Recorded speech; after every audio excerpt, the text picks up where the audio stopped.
말씀 에베소서 3장 14절부터 보겠습니다.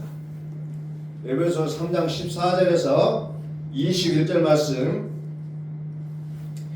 이러함으로 내가 하늘과 땅에 있는 각 족속에게 이름을 주신 아버지 앞에 무릎을 꿇고 비노니 그 영광의 풍성을 따라 그의 성령으로 말미암아 너희 속사람을 능력으로 강건하게 하옵시며 믿음으로 말미암아 그리스도께서 너희 마음에 계시게 하옵시고 너희가 사랑 가운데서 뿌리가 박히고 터가 굳어져서 능히 모든 성도와 함께 지식에 넘치는 그리스도의 사랑을 알아 그 넓이와 길이와 높이와 깊이가 어떠함을 깨달아 하나님의 모든 충만하신 것으로 너희에게 충만하게 하시기를 구하노라. 우리 가운데서 역사하시는 능력대로 우리의 온갖 구하는 것이나 생각하는 것에 더 넘치도록 능히 하실 이에게 교회 안에서와 그리스도 예수 안에서 영광이 대대로 영원 무궁하기를 원하노라. 아멘. 선포합니다. 하나님은 살아계십니다. 하나님은 살아계십니다. 또 축복합니다. 당신은 주인공이십니다. 당신은 주인공이십니다. 잘 되고 있습니다. 잘 되고 있습니다. 우리는 믿는다고 얘기하는데 도대체 무엇을 믿는지를 모를 때가 많습니다.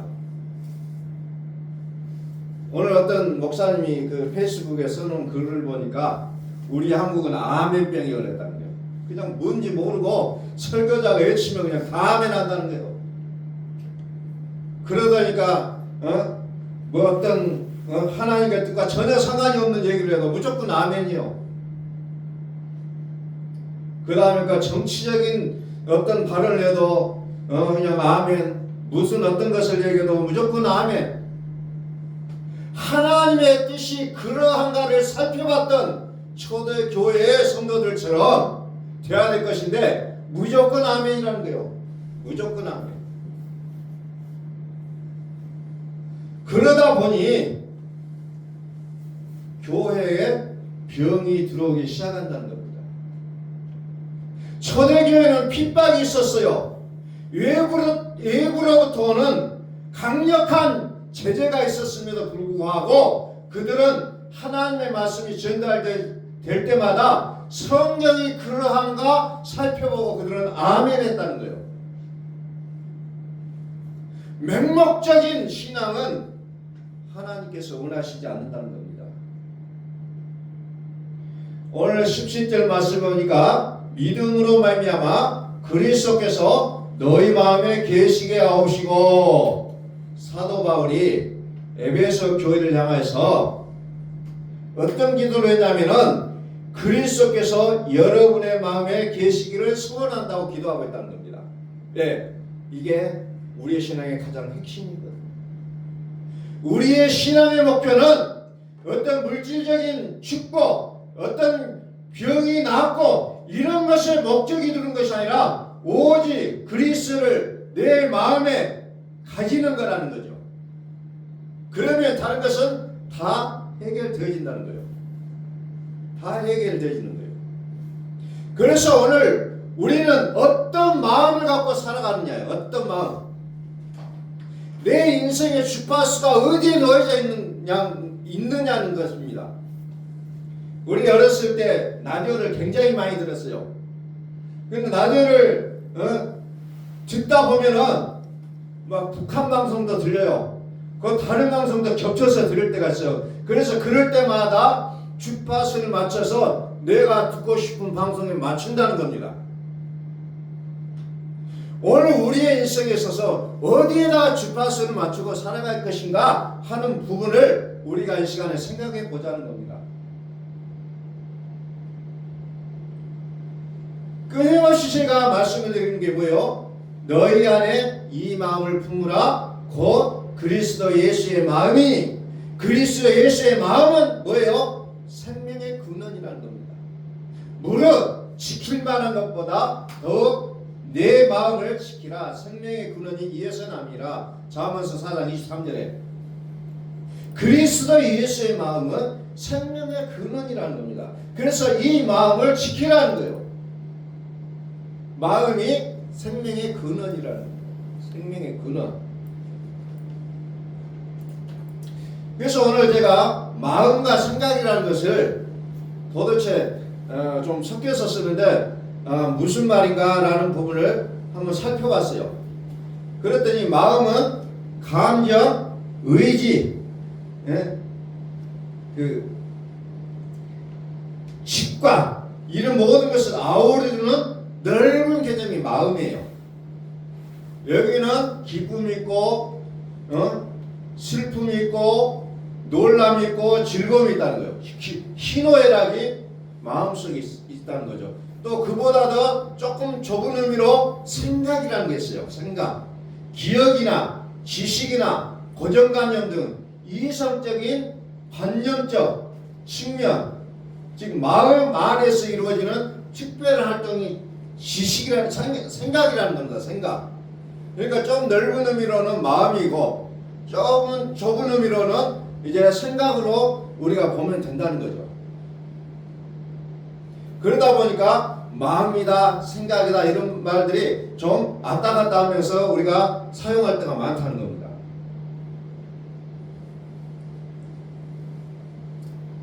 자, 에머슨이라는 사람이 이런 얘기를 하더라고요. 하루 종일 내가 붙잡는 생각이 곧 내 자신을 만든다. 이런 얘기를 하고 있다는 거죠. 도대체 여러분들은 하루 종일 어떤 생각을 하고 있습니까? 하루 종일 내 생각을 휘어잡고 있는 게 있어요. 그게 내 자신이라는 거예요. 내가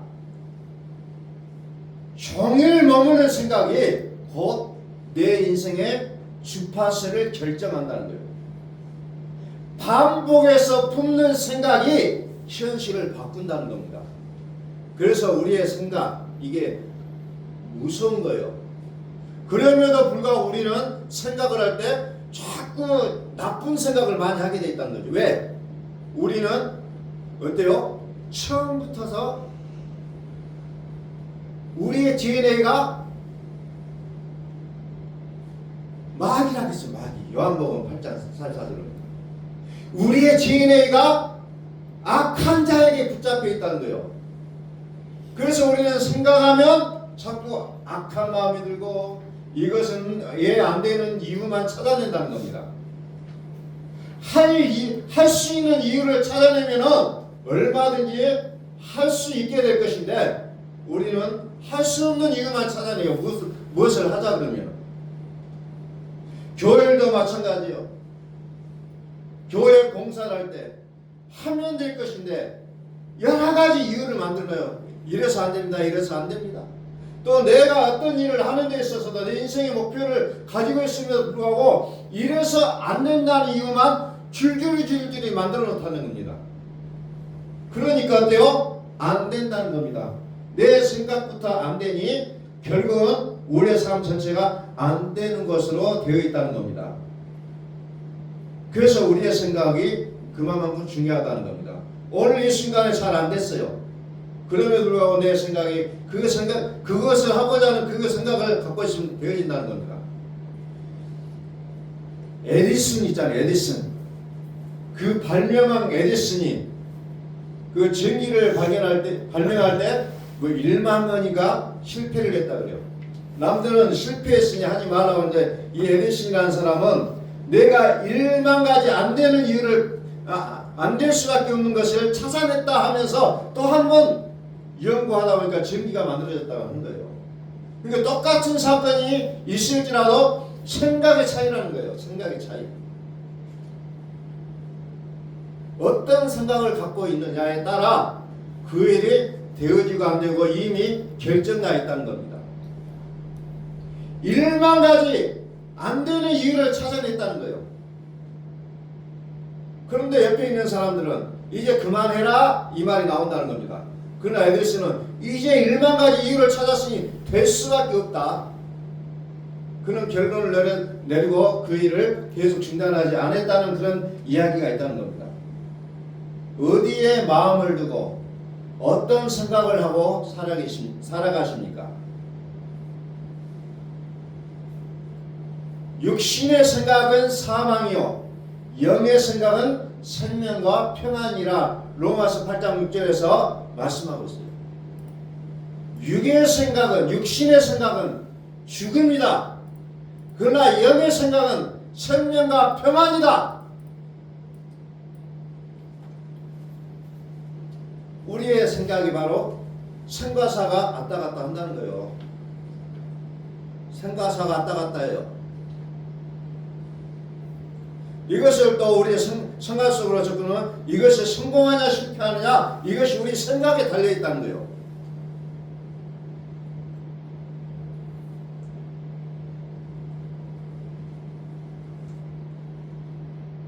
그러면서 성경은 오직 하나님을 경외하고 그 도를 따른 자가 복이 있다고 얘기합니다. 그러면서 잠언서 4장 4절에 보니까 아버지가 내게 가르쳐 이르기를 내 말을 네 마음에 두라 내 명령을 지키라 그리하면 살리라 그래요. 마음에 말씀을 두라는 거예요. 그런데 우리는 교회 와서 설교 들을 때만 잠깐 말씀이 우리의 마음에 머물렀다가 설교가 끝나면 바로 사라져 버려요. 바로 잠깐 머물렀다가 사라집니다. 그러니 나에게 믿음이 생길 수가 없다는 거죠. 믿음이 깨어나지는 못해요. 내 말을 내 마음에 두라 내 명령을 지키라 그리하면 살리라. 좀 전에 말씀드렸던 그 목사님의 그 내용, 말씀의 내용을 보니까 한국의 설교는 무엇에 집중돼야 되냐? 순종함에 집중이 돼야 된다고 얘기하고 있고 순종함에. 그런데 우리는 듣는 것으로서 모든 것을 만족해버린다는 겁니다. 이 설교는 정말 좋았어. 이 설교는 별로야 하고 듣는 것을 끝내버려요.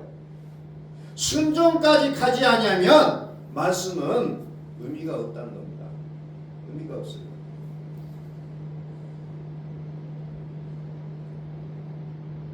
요즘 세상에 많이 사용되고 있는 말 중에 하나가 끌어당김이라는 게 있어요. 끌어당김의 법칙이다. 근데 끌어당김의 법칙에서 대부분 실패해요. 왜? 말만 하거든요. 그냥 막연하게 그냥 되었으면 좋겠다 하고 말만 해요.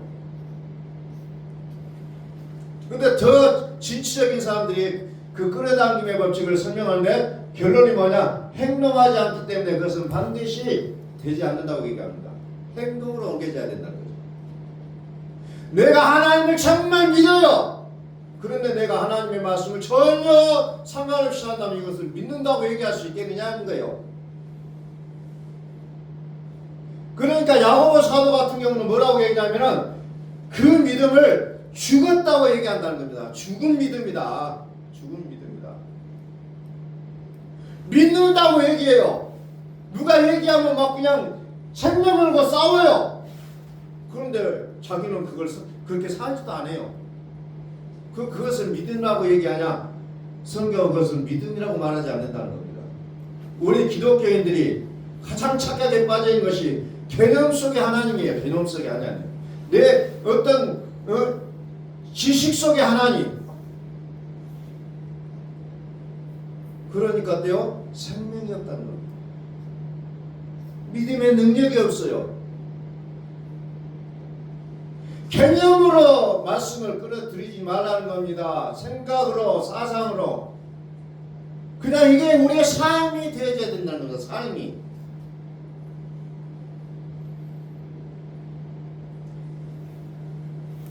삶이 되어야 돼요. 마음은 단순한 감정이 아니에요. 지성, 의지, 감정이 모여 인격과 삶의 방향을 결정하는 생명의 근원이 되어야 된다는 겁니다. 아멘. 그래서 성경은 뭐라고 해요? 로마서 12장 2절에 보니까 너희는 이 세대를 본받지 말고 오직 마음을 새롭게 함으로 변화를 받아. 먼저 되어야 될 게 뭐예요? 마음이 새롭게 돼야 된답니다. 마음이 변화가 돼야 돼요. 그리고 나서 뭐예요? 하나님의 선하시고 기뻐하시고 온전한 뜻이 무엇인지 분별하는 그 기능까지 가야 된다는 겁니다. 무조건 아멘이 아니에요. 아무리 이 단상에서 외쳐지는 말씀이라 할지라도 하나님의 뜻을 분별하지 못하고 외쳐지는 말씀을 우리가 아멘할 수가 없어야 된다는 거죠. 무조건이 아니에요. 하나님의 말씀의 그러함과 성경을 상고하는 초대교회의 그 정신이 우리에게 있어야만 된다는 겁니다. 마가복음 7장을 볼게요. 마가복음 7장 20절. 또 가라사대 7장 20절. 또 가라사대 사람에게 나오는 그것이 사람을 더럽게 하느니라. 속에서 곧 사람의 마음에서 나오는 것은 악한 생각 곧 음란과 도둑질과 살인과 간음과 탐욕과 악독과 속임과 음탕과 흘기는 눈과 회방과 교만과 광패니 이 모든 악한 것이 다 어디서 나와요? 속에서 나와서 사람을 더럽게 한다. 속에서 나와서 사람을 더럽게 한다. 그러니까 우리의 믿음의 표현이 어디로 나와요? 말로 표현한다는 말로. 말에 믿음이 없으면 믿음이 없는 거예요. 더러운 것만 자꾸 나온다는 겁니다. 입술이. 다 속에서 나와서 사람을 나만 더러운 것이 아니라 말을 하면 옆에 사람까지 더럽게 만들어버린다는 거죠. 옆에 사람까지 오염이 돼요. 그러니까 우리는 좋은 말을 들어야 돼요. 그러니까 동양의 사상가가 뭐라고요? 아침에 도를 들으니 저녁에 죽어도 좋다. 응? 좋은 얘기를 듣고 살아야 된다는 거죠. 오염된 말은 듣지 말고 좋은 얘기만 듣고 살자는 거예요. 그 말을 내는 사람만 더러운 것이 아니라 그 옆에서 듣는 사람까지 더러워진다는 거죠. 그래서 우리는 믿음의 말을 하시라는 거예요. 그 믿음의 말. 긍정의 말을 넘어서 믿음의 말을 하라는 거예요. 믿음의 말. 그런데 이것이 잘 안 되잖아요. 왜? 거듭나지 않다는 거죠. 거듭나지 않는. 다시 태어나라는 거예요. 다시 태어나라. 그런데 어떻게 태어나요? 물과 성령으로 거듭난다 그랬죠. 물과 성령으로. 물로만 아니라 피로도 임하신 분이다. 히브리서 9장 14절에 보니까 그리스도의 피가 우리의 양심까지도 깨끗하게 하셨다. 양심까지. 우리의 양심을, 우리의 마음을 넘어서 양심까지도 그리스도의 피가 깨끗하게 하시는데 우리의 입술이 거듭나지를 못하고 있습니다. 우리의 생각이 거듭나지를 못하고 있다는 겁니다. 마음과 생각, 감정, 우리의 행동에 그리스도의 피뿌림이 있어야 된다는 거예요. 그래서 우리 그리스도인에게 있어서 이 감정이라는 것이 매우 중요하다는 겁니다. 감정을 다스리기가 너무 어려워요. 그런데도 불구하고 성경은 우리의 감정을 다스리기를 원하고 계신다는 겁니다. 그래서 어느 정도 감정을 다스리는 것이 위대한 일인가? 잠언서 16장 32절에 보니까 이렇게 나옵니다. 노하기를 더디하는 자는 용사보다 낫고 자기의 마음을 다스리는 자는 성을 빼앗는 자보다 나으니라. 이렇게 표현하고 있어요. 그 정도로 감정을 다스리는 것이 어렵다는 거예요. 성을 빼앗는 것보다 낫다는 거예요. 자기의 감정을 다스릴 수 있는 그 능력자 하나님은 그 자를 인정하시겠다는 거예요. 에베소서 4장에 보니까 부인을 내어도 죄를 짓지 말라. 우리는 부인해버리면 그냥 앞뒤기가 없어요. 그냥 막 부인이라 할 때 우리는 조심해야 된다는 겁니다. 화가 날 때 분을 내어도 죄를 짓지 말며 해가 지도록 분을 품지 말고 하루를 넘겨서는 안 된다는 거예요. 화가 날지라도. 그래서 이 화라는 것은 뭐예요? 마귀가 틈을 타게 한다는 겁니다. 그러니까 우리는 화날 때 매우 조심해야 돼요. 근데 이거 잘 안 되잖아요.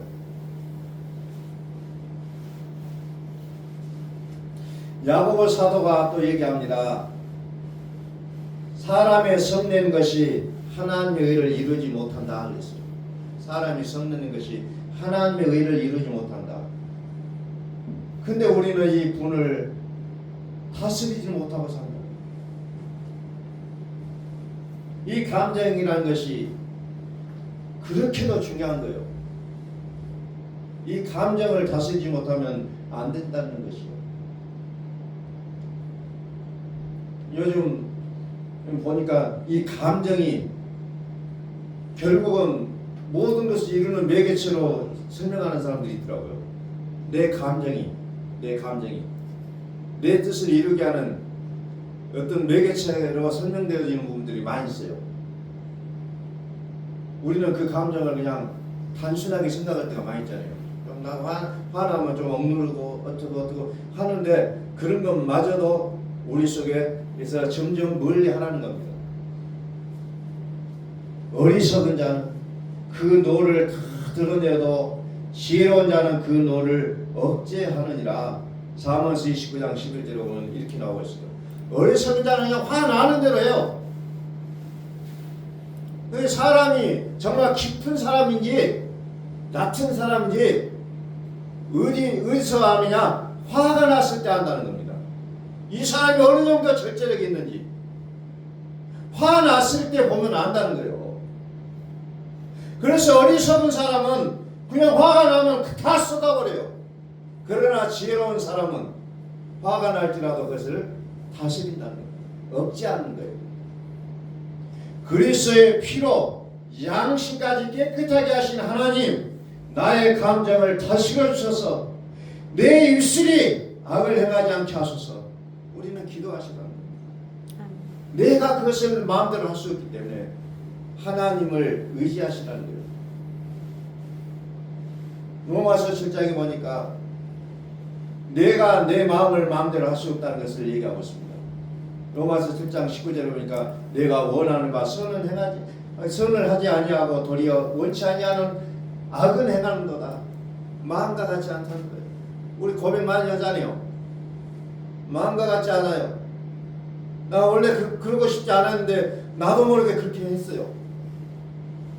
내가 원하는 바 선은 아니하고 도리어 원치 아니하는 바 악은 행하는도다. 만일 내가 원치 아니하는 것을 하면 이를 행하는 자가 내가 아니요 내 속에 가는 죄니라.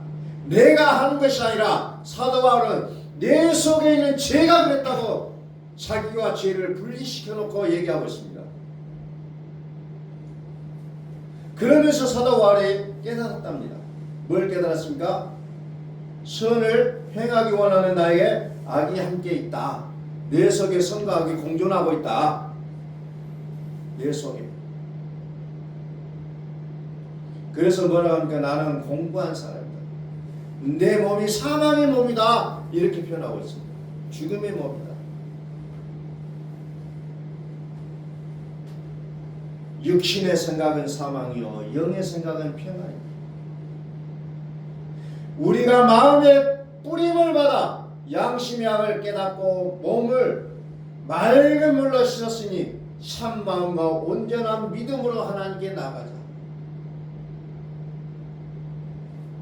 그리스도의 피가 우리 마음의 뿌림을 받아 양심의 악을 깨닫고 몸을 맑은 물로 씻었으니 이제 참 마음과 온전한 믿음으로 하나님께 나가자고 히브리서 기자가 얘기하고 있다는 겁니다. 좀 말씀을 좀 정리해 보겠습니다. 우리는 흔히들 얘기할 때 될 것이다 이렇게 얘기합니다. 그럴 것 같다, 될 것이다고 얘기해. 이제 우리의 대화 속에 어찌 보면 될 것이다 뭐 이런 것보다는 이제 될 것이다라는 마음을 갖고 있을 때 우리의 마음에 찾아오는 게 뭐예요? 불안과 조급하고 온갖 몸부림치고 있는 그 모습을 보고 있습니다. 그런데 이미 이루어졌다는 그 믿음을 갖고 사는 자는 어때요? 확신 있고 평강 있고 여유가 생긴다는 겁니다. 하나님이 이미 일어났어요. 그 이루는 것을 우리가 상상하고 생각하고 따라가면 우리는 기쁨이 있어요. 뭔가 일을 할 때도.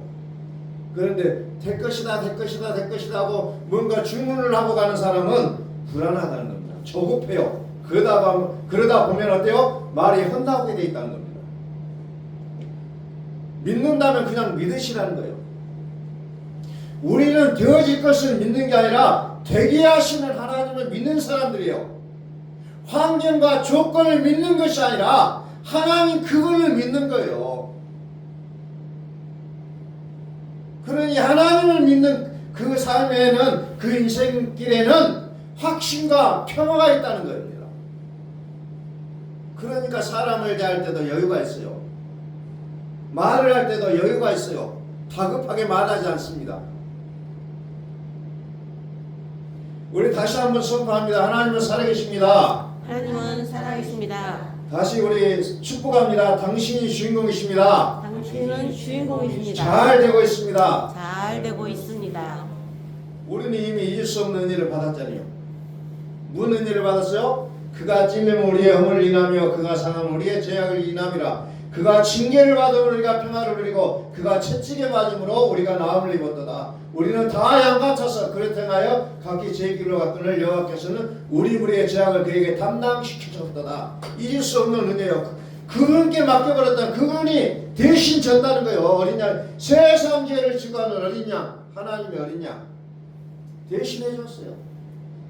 대신해줬으니 우리는 그 뒤에 서서 믿습니다 하고 따라가면 된다는 거예요. 다시 사도 바울의 기도를 다시 한번 봅니다. 믿음으로 말미암아 그리스도께서 너희 마음에 계시가 오시고 너희가 사랑 가운데서 뿌리가 박히고 터가 굳어져서 너희 마음에 그리스도가 계시가 오시고 살아계신 그리스도의 이름으로 살게 하는 거예요. 곧 살아있는 자라 내가 전에 죽었었느라 죽으실 뿐만 아니라 다시 살아나신 이는 그리스도 예수시니 그리스도 예수. 잠언서 보니까 그는 지혜요. 지혜를 얻는 자에게는 생명나무. 지혜를 가진 자는 복되다.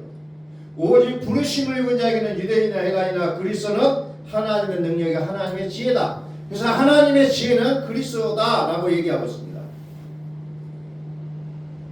그리스도는 하나님께로서 나서 그리스도 예수 안에 있고 예수는 하나님께로서 나와서 우리에게 지혜와 의로움과 거룩함과 구속함이 되어주셨다라고 얘기하고 있어요. 그러면서 요한계시록에 보니까 또 강좌우에 생명나무가 있다 했잖아요. 강좌우에 생명나무가 있어요. 그러면서 하나님과 어린 양의 보좌가 그 가운데 있었다. 중심에 그 새하늘과 새 땅의 중심에 그리스도가 있다는 거예요. 다시 말해 우리의 삶의 모든 삶의 중심은 그리스도가 계셔야 된다는 겁니다. 아멘. 그것이 이미 이스라엘 백성들 가운데 있는 성막을 통해서 보여줬던 그림이 바로 그 그림을 예표하고 있는 것들이에요. 그래서 우리 삶의 중심이 돼요. 그리스도 중심의 생활. 그랬을 때 우리의 삶에는 더욱 능력이 나오게 돼 있다는 겁니다.